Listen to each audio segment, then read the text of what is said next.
nga mga senior citizens sa bilog ng Pilipinas. So, wagin katuma ang makabaton sa social pension. Madamo sa yapon sa mga senior citizens hindi maka-enjoy sa sining atong social pension. And even sa atong universal pension, halos madamo nga daw fake news. So, hindi tayo ma-expand o ma-expound ang ining statement regarding sa atong mga senior citizens mismo sa Western Visayas. Okay?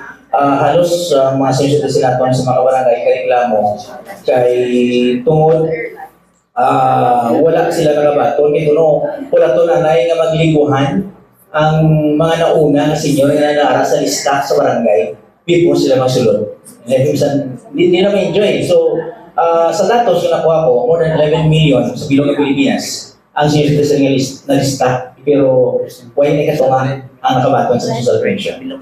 Thank you again, Sir Richard, sa question.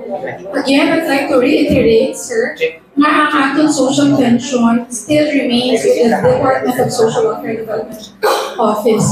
Nevertheless, ang iban na i-mention mo, pwede ko guro mo sa bago, and ang iban, specifically the guidelines for the social pension, it would be best na si DSWD ang masabat sila. But yeah, I feel you, 12 million na ligman, more or less, ang aton na senior citizen na ulang taon natin indigent, no? Or 12 million na liman sa kabilugan. Kung hindi siya, makabati kita sa fake news kung hindi tanan makover. Again, I'd like to grab this opportunity na ang aton universal social pension na mabatihan ninyo all over social media is not true yet. Okay? Because indeed it is a bill passed by Congress, but it is not yet a law.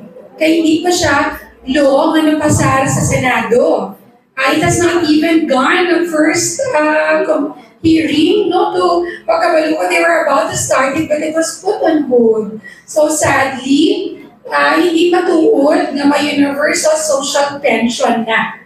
Okay? So I also feel you, no, na bilang tagawagbak sa spokesperson or kung sa ating senior citizen, ginakasubok ko. Kaya kada ako kakado sa opisina na nagahinigiyon, wala sila madala.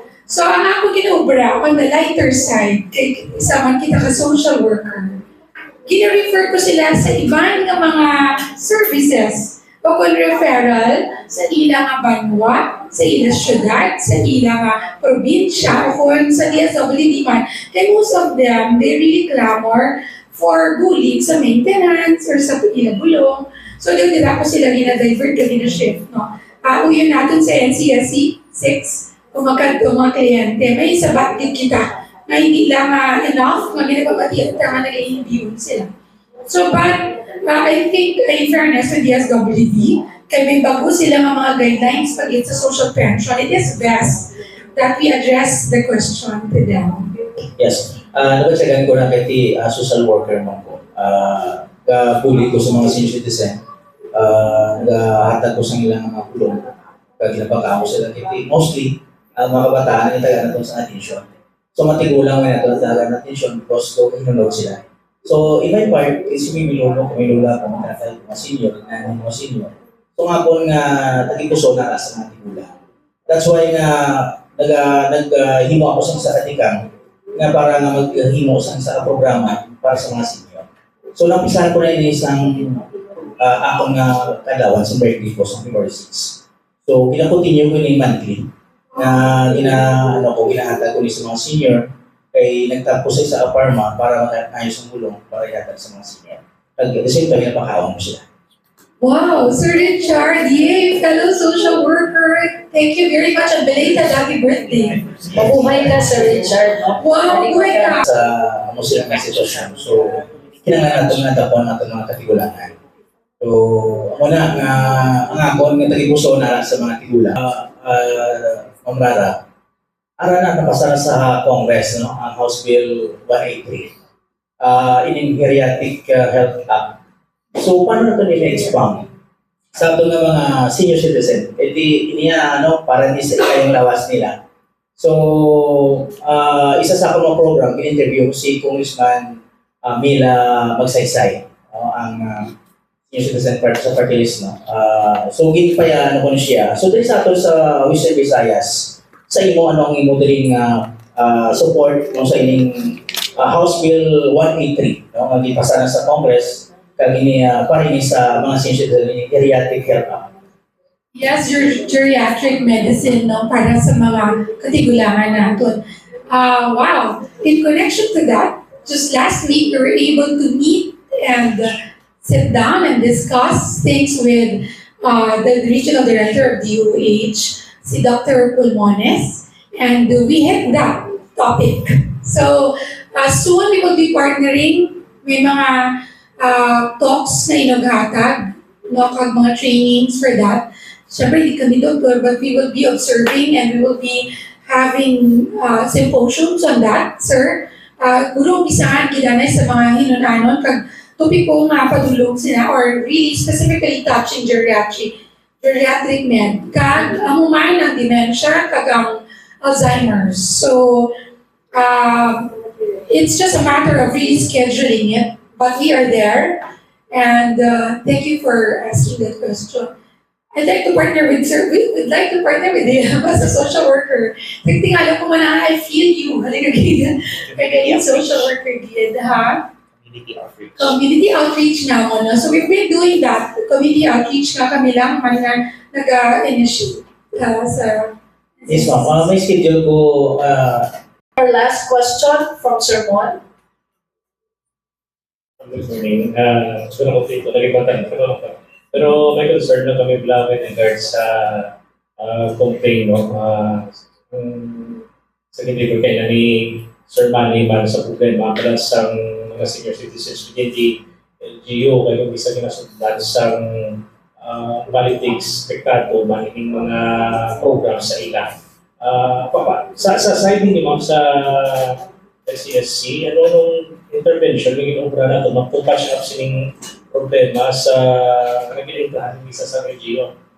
Sa aton sining mga federation sa senior citizens sila. Okay, Sir Mon, real talk na, no? It really happens. And in terms of cash distribution, isa-isang ko lang, you might want to know kung ano ba lang stand down direct. We do not, of course, kung mahara ang aton ng mga local chief executives during payout, we welcome them, but there's no, they do not get hold of the money, kami gidyang nagadaho, and they know very well it is being explained that this is national and we are political, and everybody's welcome if they want to come. And again, hindi pwede mapiliun lang sa local chief executives or other officials kung sinong tagaan para ini sa tanan. This is a cash gift and this is for all who reaches the milestone age. No? In terms of associations, federations, and even the OSCAs, ang OSCA na bala din na siya sa loob. No? Although it is the local chief who gets to choose kung sino, but the voting or the nomination of three via assembly of all members of OSCAs in a municipality is really done by the entire senior citizen na body or members. Sila mismo nag-elect or nag-nominate sa tatlo, and then the LGU gets to choose one, or the local chief. But, so ina-non OSCA, and then may term lang na, may term na sila nga nag-expire man, 3 years lang, and then may extension of 3 months. And then you do not allow them to sit down again. No? Tapos, another naman na 3 months, mga assembly na naman. So that's for OSCA. For the federation presidents, however, it is a people's organization. So they have their own constitution and bylaws that they follow, ang court sa national fiscal naton, and they are to amend it, no? Mangin suitable, swak sa ilang needs man niya, sa ilang banwa. No? So, ang aming kinubra, kung ina-invite kami na mapatunga, kami kag we try to really we are fair, no, we're in the middle. Kag ginaistorya sila, ginapamakihan both sides, and meet halfway win-win. Kaya kung tawon naton, ang mga lideres, sila ang commonly ang wala kay Chiliana, yung mga miyembro, ang pinakaliboy, ang kaluluoy, sila din ang nag-suffer. So, kinapaintindi naton na kami, sa NCSC, wala kami kalinadapigan. Para giniya sa tanan. Wala kaya sa senior citizen na may mabilin. No one's left behind. This is for every single senior citizen in Region 6. We do not turn our back to any member or any senior citizen. So, but again, my law, my LGU, my harapan sila, dapat sila tidaanay tani mo. There was a time also si DSWD together with us, no, kung ga-fall ka for instance province of Iloilo, sa akong focal person na nawagid kami, napatunga kami, kinabuligan, kinatuloy-tuloy ang kinalalayan. Para hindi din sila mag-irinamo, kaya kaluluwa yung miyembro, na paintindigin. So, Salamat po. Ano ba yung mga NGO? kaluoy sa Diyos, maisip mo pa man lang sa iyong mga fingers ka. Kaya hindi pagigman, they're very empowered and they know their rights and kinapamatiyan. Sometimes just simply listening to them and hearing them out, spending a few minutes of your precious time and giving it to them is really more than enough. Kada mga kadto sa opisina, ganyan biyon, pamatihan ko lang yun. Istoryahan sa maayo. Then action taken, you reach out to their focal persons sa LGUs. And ginabayan mo sila, nalabot ko na, istorya na, gaayo sila nga, kamunan lang ito kung ano yung istoryahan na, kaya kung budlay yun, na masulog kami. So that's what we do, no? Gamay pa man lang kita. We do not wish for that na magdugang. And that's what may dugang si Mama and Sister Felix. So, no, very little, right? So far, nag-intindihan na yung most. Thank you, Viva. Thank you, Sir Mon.